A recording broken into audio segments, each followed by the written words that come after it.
வெண்முரசு. இமைக்கணம் 20. வாசிப்பது சந்தீப். இளைய யாதவர் சொல்லப் போகும் மறுமொழிக்காக விதுரர் முகம் கூர்ந்து காத்திருந்தார். அவர், விதுரரே, தாங்கள் முன்பு மறைந்த அரசர் பாண்டுவிடமிருந்து பெற்ற அஸ்வதந்தம் என்னும் அருமனை எங்குள்ளது? என்றார். விதுரர் சற்று திடுக்கிட்டுப்பின், ஏன் கேட்கிறீர்கள்? என்றார். அது இப்போது தங்களிடம் உள்ளது அல்லவா?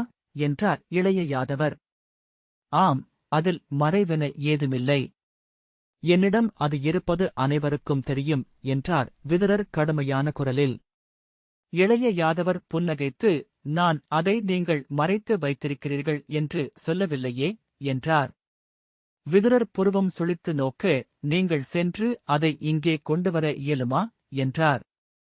இப்போதா? என்றார் விதுரர். ஒரு கணம் போதும், இது இமைக்கணக்காடு என்றார் இளைய யாதவர். விதுரர் ஆம் என்றார். இங்கே தொடுங்கள் என்றார் இளைய யாதவர். அவர் சொன்ன இடத்தில் சுட்டவிரலை ஊன்றியதுமே விதுரர் தன் இல்லத்தில் இருந்தார். காலை முதலே அவர் அன்னை சிவை அமர்ந்திருந்த சாளரத்தினூடாக வெளியே நோக்கிக் கொண்டிருந்தவர் அருகே எவரோ வந்தது போல் உணர்ந்து திரும்பி நோக்கினார். மீண்டும் சாளரத்தினூடாக மேற்கு அரண்மனைச்சாலையை பார்த்தார். இரு யானைகள் கைகளில் சங்கிலிகளை தூக்கிக் கொண்டு நீராடிய கரிய உடல் மிளிர அசைந்தசைந்து வடக்குக் கோட்டை முகம் நோக்கி திரும்பின. மிகத் தொலைவில் ஒரு பல்லக்கு சென்று கொண்டிருந்தது. முன்மதிய பொழுதின் கூசவைக்கும் வெயில் செம்மண் பரப்புகளில் இருந்து நின்றிருந்தது. எவரோ சொல்லி செவி கொண்டது போல் அவர் அஸ்வதந்தத்தின் நினைவை அடைந்தார். அந்த நினைவு எழும்போதெல்லாம் யாழ்தந்தியில் கைப்பட்டது போன்ற இனிய அதிர் ஒன்றையே அவர் அடைவார். அன்று அரியதொன்றை எங்கோ மறந்து வைத்துவிட்ட நினைவு எழத் திடுக்கிட்டு எழுந்தார். விரைந்த காலடிகளுடன் நேராக தன் அறை நோக்கிச் சென்றார்.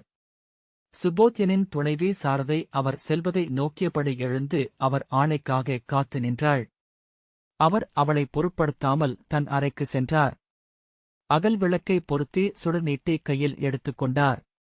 உடலெங்கும் பரவிய பரபரப்புடன் அருகிருந்து வைப்பறையைத் திறந்து உள்ளே சென்று கதவை மூடி தாழிட்டார்.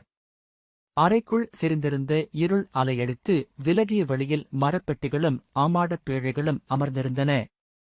வேப்பிலைச்சருகின் நாற்றமும் தாழம்பூம்பொடியின் மணமும் கலந்த காற்று. அதற்கு இருளின் மணமும் இருந்தது. இருளுக்கு ஒட்டளையும் தூசியும் கலந்து பிசுபிசுப்பான மணம். எலிப்புழுக்கைகள் அல்லது வௌவாலா? சிற்றியர் ஒன்று காலடியில் கால்கள் பரபரக்க ஓடிப் பெட்டிகளுக்குள் மறைந்தது. இருட்டு ஈரமான நெந்தியில் போல உடலை தடுத்தது. சுடரசைவில் சுவர்கள் திரைச்சீலையென ஆடின. அவருடைய நிழல் பிறிதொருவர் என உடனிருந்தது. முருக்க மரத்தாலான எடை உயர விளக்குதண்டின் மேல் அகலை வைத்தார். ஆமாடப் பேழையின் செதுக்குகளில் செவ்வொளி ஈரமென பரவியது. அங்கு வந்து சில காலமாகியிருந்தது. எழுந்து சென்ற தருணத்தின் அடுத்த கணம் அது என உளம் மயங்கியது. கால் மடித்து அமர்ந்து ஆமாடப் பேழையைத் திறந்து உள்ளிருந்த தந்தச்சிமிழை எடுத்து அதை கையால் வருடிக் கொண்டிருந்தார். பின்னர் அதை திறந்து உள்ளே நோக்கினார். அங்கு அருமணி இருக்கவில்லை. ஆனால் சில கணங்கள் அவர் சித்தம் அந்தக் காட்சியை உளங்கொள்ளவேயில்லை. சிமிழை திருப்பித் திருப்பி பார்த்தார். எதற்கு உள்ளே வந்தோம் என குழம்பியவர் போல மூடிய கதவை பார்த்தார். மீண்டும் சிமிழுக்குள் ஒழிந்திருந்த செம்பட்டுப் பரப்பை நோக்கினார். அதில் ஒரு வேறுபாடு இருக்கிறது என்னும் அளவிலேயே அவருடைய அகம் புரிந்து கொண்டது. அதை மூடி உள்ளே மீண்டும் வைத்து பேழையின் மூடியை நோக்கி விழிகளை திருப்பியபோது ஊசியால் குத்தப்பட்டது போல் உடல் துடித்தது. அதன் பின்னரே அது ஏன் என உள்ளம் அறிந்தது. பாய்ந்து பேழையை நோக்கி குனிந்தார். பேழைக்குள் கைவிட்டு சிமிழை எடுக்க முடியாமல் கை நடுங்கியது. இரு கைகளின் 10 விரல்களாலும் பற்றிய போதும் கை நழுவி விழுந்துவிடுமென அகம் பதறியது. திறப்பதற்கு முந்தைய கணம் இவை எல்லாம் உளநடிப்பு, உள்ளே அஸ்வதந்தம் இருக்கும் என்று எண்ணினார். அந்நினைவை நீடிக்க விடும் பொருட்டு சற்று நேரம் திறக்காமலேயே வைத்திருந்தார். பின்னர் மெல்ல திறந்தார். நெஞ்சின் ஓசை செவிகளில் முழங்கியது. கண்கள் வெம்மை கொண்டு நோக்கிழந்தவை போலாயின. மூச்சில் நெஞ்சு ஏறி இறங்கியது. உள்ளே இருக்கும், இல்லாமலிருக்க வாய்ப்பே இல்லை. அதை அங்கே கண்டடைவதன் உவகையை அக்கணம் நெடுத்தறிந்தார். அதில் திளைத்துக் கொண்டிருந்தமையால்தான் அதை திறக்க துணிவு வந்தது. ஒழிந்த உட்பக்கத்தைப் பார்த்ததுமே உடலெங்கும் வெம்மை நிறைந்த காற்று வந்து அலையென அரைந்தது. மறுகணம் வியர்வை பெருகி உடல் குளிர்ந்து சிலிர்த்தது. தொடைகள் அதிர்ந்தமையால் அவர் கால் மடித்தமர்ந்த நிலையிலிருந்து பின்னால் சாய்ந்து விழுந்துவிட்டார். கையூன்றி எழுந்து விலங்கு போல் மொழியிலா ஒலியால் கூவியபடி கதவின் தாழை திறந்தார். அந்த ஓசை தலைமேல் அறைய நிலை மீண்டு அறையை திரும்பிப் பார்த்தார். எடுத்தபோது எங்கேனும் விழுந்திருக்கும். அந்தப் பேழைக்குள் விழுந்து கிடக்கவே வாய்ப்பு. அவர் விளக்கை மீண்டும் தண்டின்மேல் வைத்துவிட்டு ஆமாடப் பேழையை திறந்தார். உள்ளிருந்து சிமிழை எடுத்தபோது மீண்டுமொரு முறை திறந்து பார்க்க வேண்டுமென்று தோன்றியது. திறப்பதற்கு முந்தைய கணம் உள்ளே ஆஸ்வதந்தம் செவ்வொளியுடன் இருப்பதை உளத்தால் கண்டு உவகையில் எழுந்தார். திறந்தபோது அங்கு அது இல்லை என்பது முன்போல் அதிரச் செய்யவில்லை. வெறுமையின் ஏக்கமே உள்ளத்தை நிறைத்தது. சிமிழை நன்றாக நோக்கிவிட்டு இடக்கை பக்கம் வைத்தார். பேழைக்குள் இருந்த பொருட்களை ஒவ்வொன்றாக எடுத்து நன்றாக நோக்கி வலப்பக்கம் பரப்பினார். உள்ளே தாழைமடல்கள் வைக்கப்பட்டு மடிக்கப்பட்டு மென்பிகிலால் சுற்றப்பட்ட பட்டாடைகள். அவை சுருதைக்குரியவை. அவர் அவளை மணம் கொண்டபோது அவள் தந்தை தேவகரால் அளிக்கப்பட்டவை. பட்டு வாழையிலை குருத்து போலிருந்தது. பட்டை மென்மையாக வருடினார். எடுத்து முகர்ந்து பார்த்தார். தாழைக்குடலையின் பூம்பொடியின் மணம் கொண்டிருந்தன. இளமையில் சுருதையின் கன்னங்களில் அந்த மணம் இருந்தது. அவள் முகச்சுண்ணத்துடன் தாழைப்பொடி சேர்ப்பதுண்டு. அவள் முகம் நீள்வட்ட வடிவானது. அவளுடைய மாநிறம் இளமையில் கன்னங்களிலும் தோள்களிலும் தேய்க்கப்பட்ட செம்பு போல் ஒளிகொண்டிருந்தது. பெரிய இமைகள் கொண்ட விழிகள். நாணத்தால் அவை சரிகையில் அவள் ஊழ்கத்திலமைவது போலிருக்கும். ஆனால் உள்ளம் அவள் முகத்தில் நுண்ணிய வண்ண மாறுதல்களாக அசைவுகளாக ஓடிக்கொண்டிருக்கும். அவளுடைய நடுவகிடு. அது காலம் செல்லச் செல்ல விரிந்து கொண்டே வந்தது. நெற்றியின் இரு சிறுமுழைகள். கூரிய சிறுமூக்கு. அவர் மிக அண்மையிலென அவளை உணர்ந்தார். நெடுநாட்களுக்குப் பின் அவளுடைய எழுகை. எப்போதேனும் புலரியின் அரைவிழிப்பில் நெஞ்சு குழையும் ஏக்கமென அவள் நினைவு வருவதுண்டு. அரிதாகவே அவள் கனவுகளில் தோன்றினாள்.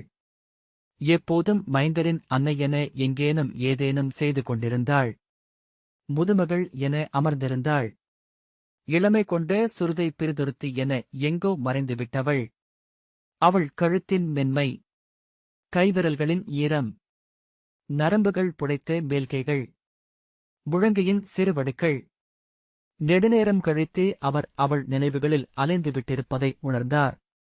அஸ்தனபுரிக்கு வந்த பின்னர் சுருதை 3 முறை மட்டுமே உத்தரமதுராவுக்கு சென்றிருந்தாள். சுப்போத்யனையும் சுசரிதனையும் அங்குதான் ஈன்றாள். அதன்பின் தேவகரின் மறைவுக்கு சென்றாள். உனக்கு உன் நகரிமேல் பற்றில்லையா என்றார். பெண்களுக்கு நிலம் மீது பற்று இருப்பதில்லை என்றாள். ஏன் என்றார். அவள் நிலத்தை அறிவதேயில்லையே என்றாள். அவர் ஆம் என தலையசைத்தார். பேழைக்குள் இருந்த சிறிய சந்தனப் பெட்டிகளில் சுருதையின் அணிகள் இருந்தன. பெரும்பாலான அணிகளை அவர் தன் 2 மருமகள்களுக்கும் அளித்துவிட்டிருந்தார். அவளுடைய பொற்தாலியும் கருகுமணிமாலையும் சிலம்புகளும் கணையாழியும் மட்டுமே இருந்தன. நெடுங்காலம் அணியப்படாதிருக்கையில் நகைகள் பொருளிழந்து விடுகின்றனவா என்று எண்ணிக்கொண்டார். அவை ஒளி மங்கலடைந்து மஞ்சள் நெற்றுகள் போல தோன்றின. அவர் அவற்றை மீண்டுமொரு முறை நோக்க தயங்கினார். ஆனால் விழித்திருப்பியதுமே சுருதையின் தாலி கண்ணுக்குள் நிற்பது தெரிய திரும்பி நோக்கி அதை எடுத்தார். அவளுடைய முலைகளுக்கு நடுவே அதன் அணிக்கு மொழிகள் கிடந்ததை நினைவுகூர்ந்தார். கூறிய வலி என ஒன்றை உணர்ந்தார். திரும்பிச் செல்ல முடியாத காலம். எதிர்காலம் எத்தனை அப்பாலிருந்தாலும் அணுகிவிடக்கூடியது என்றோ. ஒருபோதும் திரும்ப நிகழாதது இறந்த காலம். மிக மிக எளிய எண்ணம். ஆனால் அகவை முதிர்வில் அதைப் போல விந்தையானதும் அச்சுறுத்துவதும் துயர் நிறைப்பதுமான எண்ணம் வேறில்லை. அவர் உள்ளத்தை கலைத்து விலக்கிக் கொண்டு சுவடிக்கட்டுகளை வெளியே எடுத்தார்.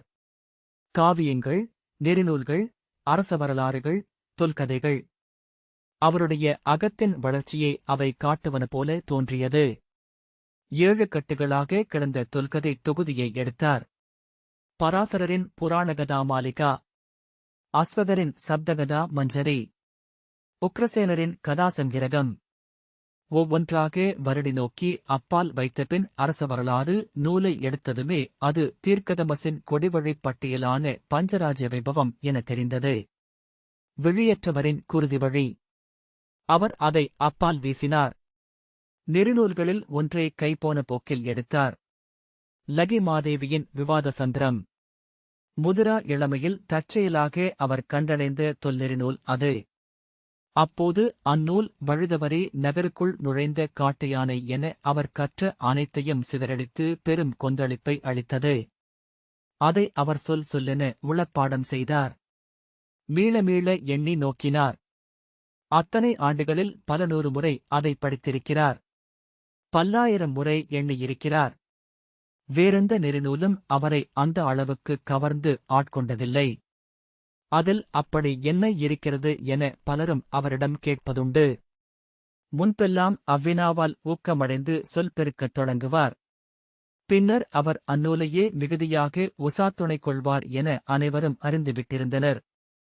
பீஷ்மர் வேடிக்கையாக இதைப்பற்றி லகிமாதேவி கூறுவதென்ன என்று கேட்பதுண்டு.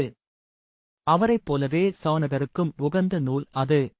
இருபுறமும் லகிமாதேவி பிரிந்து நின்று களம் காணப் போகிறாள். அவ்வாறு பாரத வருஷத்தில் எத்தனை களங்களில் அவள் குருதி பெருக்கி பலி கொண்டிருப்பாள். அவர் சுவடிகளை கைகளால் வருடிக் கொண்டிருந்தார். நெறிநூல்களில் அனைத்து வகையான போர்களையும் கவர்தல்களையும் கொலைகளையும் நெறியென வகுப்பது அது ஒன்றே. பெண்களை வன்புணர்வதும் அந்தணரையும் ஆக்களையும் கொல்வதும் அன்னையே தலை கொய்வதும் கூட அந்தந்த தருணங்களில் அரசனுக்கு அழகே என லகிமாதேவி வகுத்திருந்தாள். அவள் நோக்கில் குடிகளின் விளைவுகள், வஞ்சங்கள், பித்துகள், தீங்குகள் அனைத்தும் அரசனால் கவரப்பட்டு தன்னுடையதென ஆக்கப்பட வேண்டும். வேட்டைக்குச் செல்பவனின் கையின் வேல் என, அவன் தன் குடிகளின் கூர் என அமைய வேண்டும். ஊர்ப்பேய்களை ஒழித்து கொண்டு சென்று ஆணியறைந்து நிறுத்தும் தென்புலத்து ஆலமரம். காட்டு விலங்குகளின் நெறி என அதை சொல்வதுண்டு. அவருக்கு நெறிநூல் கற்பித்த ஆசிரியரான காசியப வவஸ்தர் இந்நிலத்தில் தொல்காலத்தில் பெண்டிரே அரசியர். ஆண்கள் தொண்டரும் வீரரும் மட்டுமே. அன்றிருந்த நெறிகளை சொல்வது விவாத சந்திரம். லகிமாதேவி தொல்லிலமான காசியில் அரசகுடியில் பிறந்தவர். பிறவியிலேயே நெற்றி நடுவே ஒற்றை வழி மட்டும் கொண்டிருந்தார். ஆகவே காசித் தலைவனின் மண்துளி என வணங்கப்பட்டார். மணமாகாமல் கன்னி என்றே முதுமை எய்தினார். கங்கைக் கரையில் கன்னிமாடம் அமைத்து அங்கே வாழ்ந்தார். நூலாய்தலையே நாளெனக் கொண்டிருந்த அவர் உடலில் தொல் அன்னையர் கூடி எழுதிய ஸ்மிருதி இது என்பார்கள் என்றார். அவர் புன்னகையுடன் அதை அப்பால் வைத்தார். எந்தப் பெண்ணும் இத்தகைய ஒன்றையே எழுதுவாள், ஆசிரியரே என்று அவர் சொன்னபோது காசியப விவஸ்தர் என்ன சொல்கிறாய் என்று சினத்துடன் கேட்டார். நிஷாதர்களின் கொடுமற்போர்களில் இதை கண்டிருக்கிறேன். மல்லன் எதிர் மல்லனின் நெஞ்சலம்பை உடைத்து வெறுங்கையால் குருதிக் குலையை பிழுதெடுக்கையில் பெண்களின் கண்கள் அனல் கொண்டு மின்னும். அவர்கள் காமத்தில் வெம்மை கொண்டு புழைவதைப் போல் தோன்றுவர் என்றார். உளராதே என ஆசிரியர் கைவீசினார். நாம் மானுடரைப் பற்றி பேசுகிறோம். அவர்களில் எழும் தெய்வங்களைப் பற்றி அல்ல. அவர் சுவடிக்கட்டிலிருந்து காவியங்களை ஒவ்வொன்றாக எடுத்து வைத்தார். பராசரரின் தேவிஸ்தவம். சூதரான லோகாக்ஷன் அவருடைய முதிரா இளமையில் அளித்த போர்ஜப்பட்டைச் சுவடை. அதைத் தொட்டதுமே உள்ளம் புரண்டு மறுபக்கம் எழ அவர் முற்றிலும் பிறிதொருவர் என்றானார். தொட்டுத் தொட்டு எடுத்த சுவடியை படித்தார். தேவி, உன் விழிகள் ஒளியாலானவை. உன் உதடுகள் இசையாலானவை. உன் மார்புகளோ அமுதத்தாலானவை. ஆனால் அடியவன் உன் பாதங்களையே பேரழகாக எண்ணுகிறேன். என் புந்தலையை தன் வாசல்படியாக கொண்டு மிதித்து உள்நுழைப்பவை அல்லவா அவை? பல நூறு முறை படித்த வரிகள். ஒவ்வொரு முறையும் இந்தப் பக்கத்தை தான் கைகள் திறந்து கொள்கின்றனவா? அடிக்கடி திறப்பதனால் இந்த ஏடு அதற்கென விரிந்திருக்கிறதா? சர்வகல்விதமேவாகம் நானியதஸ்தி சனாதனம். எவரோ மென்குரலில் பின்னாலிருந்து அதை சொன்னது போலிருந்து அவர் உடல் விதிர்ப்பு கொண்டது. சர்வகல்விதமேவாகம் நானியதஸ்தி சனாதனம். செவி வெடித்து உடைய திசைகள் அச்சொல்லை முழங்கின. எவர்? எவர்? தேவி, உன் காலடிகள் பதிந்த இப்பீடம் அடுகலமென கொதிக்கிறது. உன் விழி தொட்ட இச்சுனை எரிகுளமென்றாகிறது. உன் ஒளி நிறைந்த இவ்வெளி சுடர்விளக்காகிறது. சர்வகல்விதமேவாகம் நானியதஸ்தி சனாதனம். ஒவ்வொரு பருப்பொருளும் எழுந்து சூழ்ந்து கொண்டன. இவையனைத்தும் நானே. நானன்றி முழு முதன்மையானதென ஏதுமில்லை. நினைவு மீண்டபோது அவர் மஞ்சத்தில் கிடந்தார். அருகே சுசரிதன் குனிந்து நோக்கி நின்றிருந்தான். தந்தையே என்றான். அவர் விழிகள் அலைபாய அவனை நோக்கினார். உதடுகள் ஓசையின்றி அசைய தொண்டைமுழை ஏறி இறங்கியது. விந்தையானதோர் உணர்வெழுந்து உடல் உலுக்கியது. நரையோடிய கரிய முடிச்சுருள்கள் தோள்களில் விரிந்திருக்க அவர் குனிந்து நரைத்து முடிச்சுருள்களும் மூக்கு புடைத்து வற்றிய முகமும் கூடுகட்டிய நெஞ்சும் கொண்ட ஒரு பிணத்தை நோக்கிக் கொண்டிருந்தார். பல நாட்களான மட்கிய பிணத்தில் விழிகள் மட்டும் அசைந்தன. அவரிடமிருந்து எழுந்த முனகல் அவனை மேலும் அணுகி நோக்கச் செய்தது. நீர் அருந்துகிறீர்களா, தந்தையே என்றான். ஆம் என தலையசைத்தார். அவன் திரும்பி தன் மனைவியை நோக்க அவள் எடையற்ற நெற்றுக் குடுவையில் குளிர் நீரை அவனிடம் அளித்தாள். அவன் அதை மெல்ல அவர் வாயில் ஊற்றினான். முதல் விடரை அருந்தும்போதுதான் நெஞ்சுக்குள் எவ்வளவு அனல் இருக்கிறதென்று அவர் உணர்ந்தார். குடிக்க குடிக்க உடல் குளிர்ந்து நிறைந்தது. போதும் என கை காட்டிவிட்டு கண்களை மூடினார். விழிநீர் காதுகளை நோக்கி வழிந்தது. அறைக்குள் நீங்கள் சென்றதை மூத்தவரின் துணைவியார் பார்த்தமையால் நன்று நிகழ்ந்தது, தந்தையே. நீங்கள் நெடும்பொழுது வெளிவராதிருக்க கண்டு கதவிடுக்கு வழியாக நோக்கினோம். விழுந்து கிடந்தீர்கள். வாளால் தாழை நெம்பித் திறந்தோம் என்றான் சுசரிதன். அவர் ஆம் என்றார். என்ன ஆயிற்று என்று அவன் கேட்டான். மறைந்த அரசர் பாண்டு எனக்களித்து அருமணி ஒன்றுண்டு. அவன் ஆம், அஸ்வதந்தம் என்று அதற்குப் பெயர். அதை நான் இருமுறை கண்டிருக்கிறேன். அன்னை எடுத்துக் காட்டினார்கள் என்றான். வியப்புடன் விதுரர் அன்னையா என்றார். ஆம், அன்னை அடிக்கடி அதை எடுத்துப் பார்ப்பதுண்டு என்றான் சுசரிதன். அவர் வியப்புடன் இமைக்காமல் நோக்கியபடி என் பேழையைத் திறந்தா என்றார். ஆம், அவரிடம் ஒரு திறவுகோல் இருந்தது. விதுரர் பெருமூச்சுடன் இருந்திருக்கலாம் என்றார். சுசரிதன் பிழையாக எதையோ சொல்லிவிட்டோம் என உணர்ந்தான். அதை நிகர் செய்யும் பொருட்டு இயல்பாக பேசலானான். அன்னை அதை நோக்கி நெடுநேரம் அமர்ந்திருப்பதுண்டு. சில தருணங்களில் அதை நோக்கி அழுவதையும் கண்டிருக்கிறேன். ஒருமுறை நானும் மூத்தவரும் அதை வாங்கி பார்த்தோம். மூத்தவர் அதை தன் நெற்றியில் வைத்து என்னை பார்த்தால் அரசன் போலிருக்கிறதா என்றார். நான் ஆம், மெய்யாகவே அரசன் போலிருக்கிறீர்கள் மூத்தவரே என்றேன். சிரித்தபடி கைகளைத் தட்டி அரசன் அரசன் என்று கூவினேன். ஆனால் எண்ணெயிரா கணத்தில் அன்னை சினந்து மூத்தவரை அறைந்து அருமணியைப் பிடுங்கி உள்ளே வைத்து பூட்டினார். என்னையும் மூத்தவரையும் சீற்றத்துடன் பிடித்து தள்ளி செல்க என்றார். நான் அவரை நோக்கி கண்ணீருடன் நாங்கள் என்ன பிழை செய்தோம் என்றேன். செல்க என அன்னை நரம்புகள் இறுகித் தெரிய கூச்சலிட்டார். போகிறோம். ஆனால் நீங்கள் அழைத்தாலும் இனி நாங்கள் இந்த மணியை பார்க்கவே மாட்டோம் என்று சொல்லி மூத்தவரை அழைத்துக் கொண்டு சென்றுவிட்டேன். அன்று மாலை எங்கள் அருகே வந்து அமர்ந்து அன்னை சொன்னார், அந்த மணி அஸ்தினபுரி என்னும் நாட்டுக்கு நிகர்விலையென அளிக்கப்பட்டது என்று. அந்த தருணத்தை விளக்கி அதை வைத்திருப்பதனால் நீங்களும் அரசரே என்றார். நீ அரசரின் முதல் மைந்தன், முடிசூடி ஆள வேண்டியவன் என்று சொல்லி மூத்தவரின் தலையை வருடினார். அதெப்படி ஒரு மணி அரசு என ஆகஸ்ட் முடியும் என நான் கேட்டேன். ஒரு சிறுவிதை பெரிய ஆலமரமாக ஆவது போல என்றார் அன்னை. மூத்தவர் அந்த அருமணியை நட்டால் அது முளைக்குமா அன்னையே என்றார். அன்னை வெறுமனே முளைக்காது. அதற்குரிய தவம் செய்யப்பட வேண்டும் என்றார். முளைத்து அஸ்தின்புரியைப் போன்ற நாடாகிவிடுமா என்று நான் கேட்டேன். அதைவிட பெரிய நாடாகக் கூட ஆகலாம். எவரறிவார் என்று அன்னை சொன்னார். நானும் மூத்தவரும் அன்னையின் உடலுடன் ஒட்டிக்கொண்டு நெடுநேரம் அமர்ந்திருந்தோம். தந்தையே, மூத்தவரின் உள்ளத்தில் அச்சொற்கள் ஆழப் பதிந்துவிட்டன. அவர் யாதவபுரிக்குச் சென்றது அங்கே அமைச்சராக வேண்டும் என்பதற்காக அல்ல, யாதவபுரி வளர்ந்து பெருகும் நாடு. அவர்களின் விரிநிலத்திற்குள் ஒரு கைப்பிடி நிலமேனும் தனக்கு எனக் கிடைக்கும் என அவர் கருதினார். ஒரு நாளேனும் ஒரு நிலத்திற்கு அரசன் என முடிசூடி அமர வேண்டும் என்று விழைந்தார். அன்று என் முடியில் இந்த அருமணி அமையும். என் மைந்தர்கள் என்றோ ஒரு நாள் அஸ்தினபுரிக்கு இணையான முடி ஒன்றுக்கு உரிமை கொள்வார்கள். அஸ்வதந்தம் என்னை தெரிவு செய்திருப்பது அதனால்தான் என்றார். இன்று இளைய யாதவர் அரசு துறந்த பின்னரும் மூத்தவர் யாதவர்களுடன் இருப்பது அக்கனவால்தான் என்றான் சுசரிதன். விதுரர் பெருமூச்சு விட்டு, அந்த அருமணி இப்போது எங்கிருக்கிறது என்றார். விழிகளில் திகைப்புடன், இங்குதான், அதை எவரும் எடுக்கவில்லை என்றான் சுசரிதன். விதுரர் உதடுகளை இறுக்கியபடி நீர்மை படர்ந்த விழிகளால் நோக்கி தாழ்ந்த குரலில், அறிவிலி, அது அங்கு இல்லை.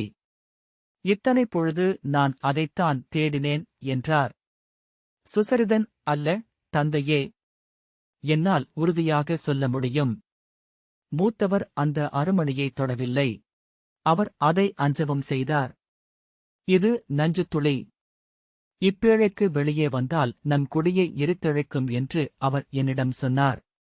இத்தகைய மணி நம்மிடமிருப்பது தெரிந்தால் அக்கணமே நாம் அனைத்து அரசர்களுக்கும் எதிரிகளாகிவிடுவோம் என்றார். நமக்குரிய நிலமும் செங்கோலும் இன்றி இதை இப்பேழை விட்டு வெளியே எடுக்கலாகாதென்றார் என்றான். விதுரர் அதைச் சொன்ன கோழை எளிய சூதன் மகன். அரசுக்கு விழைவு கொண்டவன் யாதவ குருதியின். அருமணியை எடுத்துச் சென்றது இரண்டாமவனே. ஆம், ஐயமே இல்லை என்றார். தந்தையே, நீங்கள் இத்தருணத்தில் அவரை வெறுக்க விழைகிறீர்கள் என்று சுசரிதன் சொன்னான். அச்சொல்லால் சினம் பற்றிக் கொள்ள உரத்த குரலில், அவ்வாறெனில் அந்த அருமணி எங்கே என்றபடி விதுரர் கையூன்றி எழுந்தார். அந்த அறைக்குள் இருந்து அது எங்கே சென்றது? சுசரிதன், அது அங்குதான் இருக்கும். எங்கேனும் விழுந்திருக்கும். நான் தேடிப் பார்க்கிறேன் என்றான். அது அருமணி என்பதனாலேயே ஒருபோதும் கைதவறி எங்கும் விழாது. விழி அதை அறியாமல் போகாது. அந்த அறைக்குள்ளோ பேழையிலோ அது இல்லை என்றபோது விதுரரின் குரல் மேலும் உயர்ந்து நடுங்கியது. அது எப்போதும் எவரேனும் ஒருவரின் கையில்தான் இருக்கும். அருமணிகள் எவரையேனும் ஆளாமல் ஒரு கணமும் அமைவதில்லை. தந்தையே என சுசரிதன் கை நீட்டி சொல்லெடுக்க அதைத் தடுத்து அதை அவன் எடுத்துச் சென்றான். இன்றுள்ள அரசியல் கலங்களில் அதை தூண்டிலாக்க எண்ணுகிறான். அவன் அதைக் கொண்டு என்ன செய்வான் என நான் அறிவேன் என்றார் விதுரர். சுசரிதன், கசப்பைக் கொட்ட விழைகிறீர்கள் தந்தையே. நான் ஒன்றும் சொல்வதற்கில்லை. அருள் கூர்ந்து சற்றே பொறுங்கள். நான் தேடிப் பார்க்கிறேன். நிறுத்திய இடமும் சொல்கிறேன். இன்றே அந்த மணியை தேடி எடுத்து உங்கள் கைகளில் அளிக்கிறேன் என்றான். அவனிடம், நான் உடனே அவனை சந்திக்க வேண்டும் என்று சொல். இப்போதே செய்தி செல்ல வேண்டும் என்றார் விதுரர். எழுந்து நின்று தன் தலைப்பாகைக்காக கை நீட்டியபடி அவன் அதை எடுத்துச் சென்றிருந்தால் அவனை அஸ்தினபுரியின் கழுவிலேற்ற ஆணையிடுவேன். அவனுக்கு அதற்கு உரிமையில்லை. அவனுக்கு அதை நான் அளிக்கவில்லை. என் மூத்தவரால் எனக்களிக்கப்பட்ட கொடை அது என்றார். அதை முளைக்க வைத்தால் நாடு எழாது என நானும் அறிவேன் என சிவந்த முகத்துடன் சுசரிதன் சொன்னான். என்ன சொல்கிறாய் என்று திகைப்புடன் விதுரர் கேட்டார். அதன் பொருளென்ன என்று அறிவேன். என் அன்னை அதை எடுத்து நோக்கி ஏன் ஏங்கினாள் என்றும் என்று அவன் அவர் விழிகளை நோக்கி சொன்னான். பதறி விழிவிலக்கிய விதுரர், நான் உன்னிடம் எதையும் பேச விழையவில்லை. அந்த அருமணி என் கைகளுக்கு வந்தாக வேண்டும் என்றார். தந்தையே, மூத்தவருக்கு செய்தி அனுப்புகிறேன். நானும் நிருத்தியையும் இந்த இல்லத்தை முழுக்க தேடிப் பார்க்கிறோம். தாங்கள் அமைதியாக இருங்கள் என்றபின் சுசரிதன் நிருத்தியிடம், செல்க. நான் அறையில் தேடிப் பார்க்கிறேன். நீ இல்லம் முழுக்க நோக்கு என்றான். எங்கும் நோக்க வேண்டியதில்லை. அது இப்போது அரசியல் பீடத்தில் வைக்கப்பட்டிருக்கும் என்று விதுரர் கூவினார். அவனை நான் கழுவேற்றுவேன். இது திருட்டு. இதற்கான தண்டனை அதுதான். தலைப்பாகையை வைத்துக்கொண்டு இடைநாழி நோக்கிச் சென்றார். இப்போதே அந்த மணியை நான் அஸ்தினபுரியின் அரசருக்கு அளிக்கிறேன். அதை தேடிக் கண்டடைந்து திருடிச் சென்றவனை கழுவிலேற்று அதன்பின் துரியோதனன் கடமைப்பட்டவன். ஆம், அது என் மணி. நான் அளிப்பவருக்கு மட்டுமே உரியது. மறுமொழி சொல்லாமல் சுசரிதனும் நிருத்தியும் விலகிச் சென்றனர். விதுரர் நிலை கொள்ளாமல் கைகள் பதறி அலைய சுற்றி வந்தார். சிற்றறைக்கு வெளியே நின்று உள்ளே விளக்குகள் பொருத்தி வைத்து தேடிக் கொண்டிருந்த சுசரிதனிடம், திருடியது எவர் குருதி என அறிவேன். அவனில் எழுபவள் அவள் என்றும் அவள் என்னிடம் நிறைவேற்றிருந்தாள். உத்தரமதுராவின் தேவகனின் மகள், முடியுரிமை கொண்ட இளவரசி. நான் சூதன், அடுமனைப் பெண் சிவை பெற்ற மைந்தன் என்றார். அவன் அவரை வெறுமனே நோக்கிவிட்டு திரும்பினான். உங்கள் உள்ளங்களில் அவள் நிறைத்துவிட்டுப் போன நஞ்சு என்ன என்று அறிவேன். நான் அறிவெளி அல்ல என்றார் விதுரர். சினத்துடன் சாளரத்தருகே சென்று அமர்ந்து உடனே எழுந்து திரும்பி வந்து மூச்சிறைக்க கைவீசி, ஆம், நான் அறிவேன். அனைவரையும் அறிவேன். உன் உள்ளமென்ன என்று அறிவேன். உங்களுக்கு இது ஒரு முளைக்காத விதை. எனக்கு என் மூத்தவரின் இனிய புன்னகை. அதை நீங்கள் உணர முடியாது என்றார். பற்கள் கிட்டிக்க கைகளை இறுக்கி, எனது பொருள் அது. அதை நான் உயிருடன் இருக்கும் வரை எவரும் உரிமை கொள்ளப் போவதில்லை. இக்கணமே அது என்னிடம் வந்தாக வேண்டும். ஆம், இப்போதே என்று கூவினார். இல்லை, இதை திருடியவள் அவள். உங்கள் அன்னை. என் பொருளை நானறியாமல் திருடினாள். அவளை எரித்த குழிமேட்டில் சென்று இதை சொல்வேன். என் பொருளை திருடியவள் அவள். சுசரிதன் கதவை ஓசையுடன் திறந்து வெளியே எட்டிப் பார்த்து சினத்தால் சிவந்த, வியர்த்து ஈரமான முகத்துடன், போதும், உங்கள் சொல் எல்லை மீறிச் செல்கிறது என்றான். இது எதன் பொருட்டு அளிக்கப்பட்டது என்று எவர் அறிய மாட்டார்கள்? இது ஆணையிட்டு மஞ்சத்திற்கு இழுத்துக் கொண்டு செல்லப்பட்ட சிதைக்கு அளிக்கப்பட்ட ஊதியம். அவள் கருவறையிலிருந்து சொட்டிய குருதி என்றான்.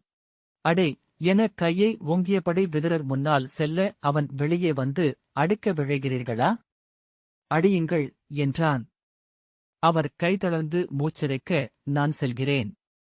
இங்கிருந்து செல்கிறேன். எவருக்காகவும் நான் இல்லை என்றார்.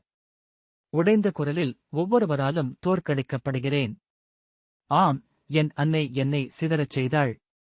என் துணைவி என்னை கடந்து உளம் சென்றிருந்தாள் என இப்போது அறிகிறேன். வேண்டாம், தேட வேண்டாம். அது தொலைந்ததாகவே இருக்கட்டும். அது கிடைத்தால் கூட நான் தொடமாட்டேன். அது குருதி. என் குருதி என்றார். தந்தையே என சுசரிதன் குரல் கனிந்தான். கைவீசி அவனை விலக்கி, வேண்டியதில்லை. எனக்கு இனி அது தேவையில்லை என்றபடி விதுரர் மேலாடையை அள்ளிச் சுழற்றியிட்டபடி இடைநாழியில் நடந்து படிகளில் இறங்கினார். மூச்சிறைக்க ஓடினார். எதிர்ப்பட்ட அனைத்துச் செடியர் முகங்களிலும் அங்கு நிகழ்ந்தவை அவர்களுக்கு தெரியும் என்று தெரிந்தது. முற்றத்தில் நின்ற தேரில் ஏறிக்கொண்டார். பாகன் அவர் ஆணைக்காக காத்திருந்தான். பொறுமையிழந்த புரவி அசைந்ததும் விழித்துக் கொண்டு, அரண்மனைக்கு என்றார். அவருக்கு ஓலைகள் தேவைப்பட்டன. நாடெங்கிலுமிருந்து இடர்களுடன், சிக்கல்களுடன், புதிர்களுடன் வந்து சேரும் ஓலைகள். செத்த விலங்கின் உடலை கழுகுகள் என அவரை குத்திக் கிழித்து உண்டு வெள்ளலெம்பென அந்தியில் எஞ்சவிடுபவை. விரைக, விரைக என்று அவர் கூவினார். பாகனின் சவுக்கோசையில் புரவிகள் விரைவு தாளம் கொண்டன. இந்த வாசிப்பை கேட்டதற்கு நன்றி.